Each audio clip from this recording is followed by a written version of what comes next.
What do successful people talk about?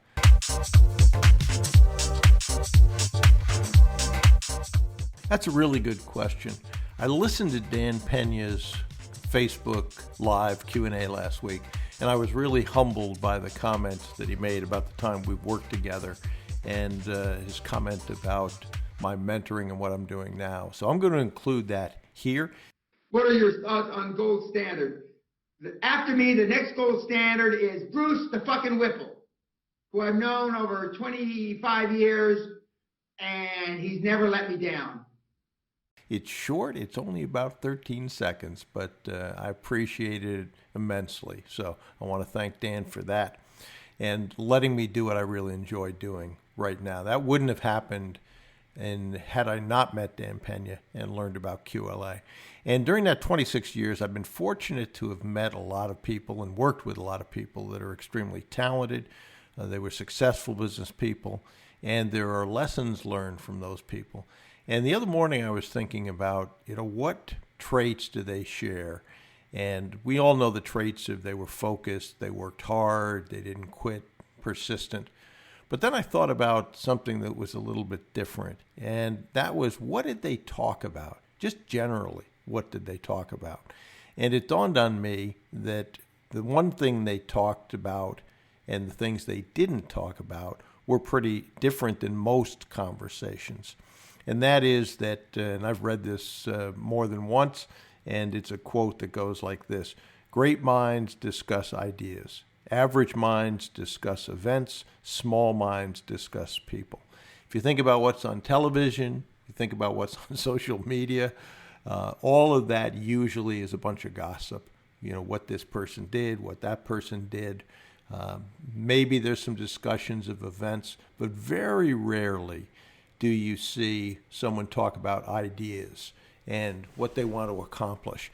And the thing that was striking about most successful people is they weren't focused very much on what happened in the past. They might have been focused on that to learn lessons on what not to do or to advise someone on this didn't work and why. But they were more interested in, what are we going to do? What actions are we going to take? What ideas are new and exciting that we can get behind and create a business around, that sort of thing. And I would encourage you to, and I've done this myself, take a look at the people you interact with and take a look at those discussions that you have with them and which category do they fall into. Do they fall into the category of small minds discuss people and gossip, basically? Average minds discuss events, or do they fall into the category of great minds discuss ideas? The most entertaining and most fruitful, and the discussions I have most up on my list of things I enjoy, are things that revolve around and discussions that revolve around, what are we going to do? How are we going to change an industry? How are we going to start a business? How are we going to take a bad situation that's presented itself to us and actually get something from it that has value? That's challenging. That's not focused on the past and wallowing in that. You'll find, I think, that if you judge your conversations by that, you'll be drawn to the people who can help you advance the most. And they enjoy doing it for the most part. Most people that are successful like working with worthy mentees that they see themselves in, perhaps, and that they can see will put in the hard work to accomplish their goals and do the things the other successful people do. Be persistent, don't quit, find another option when a road is closed in front of you. And I think if you focus on that, you'll be surprised at maybe how you change your interactions, change the people that you spend time with. And to me, that was exceptionally eye-opening. And most productive is how you then take those discussions and do the thing that all successful people do, and that is to put action around that idea. A great idea is just that, a great idea. You talk to people all the time that say, geez, I saw that somebody patented this, and I had that idea too, but I never did anything with it. Well, that's the key point. They never did anything with it. And that doesn't mean that when you take action, it's not going to have its pitfalls. It's not going to have its problems. Most of the time we fail our way to success. But we keep pushing forward. We find another solution. And eventually, if you refuse to quit, you can't help but keep going and get to a place that's a positive place and where you want to get to most of the time. So I'd encourage you, again, take a look at your conversations, judge them on that basis. I would encourage you to change the people that you hang around with, if you want to use that term.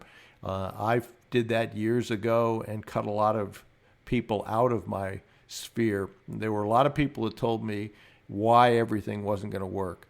The people that told me it was going to work and they supported that, they were much, much fewer and far between. And Jim Rohn has said it, and I think it's absolutely true. You will become the composite of the 5 people you spend the most time with. So that's in terms of income, interests, et cetera, et cetera, et cetera. So pick those 5 people carefully.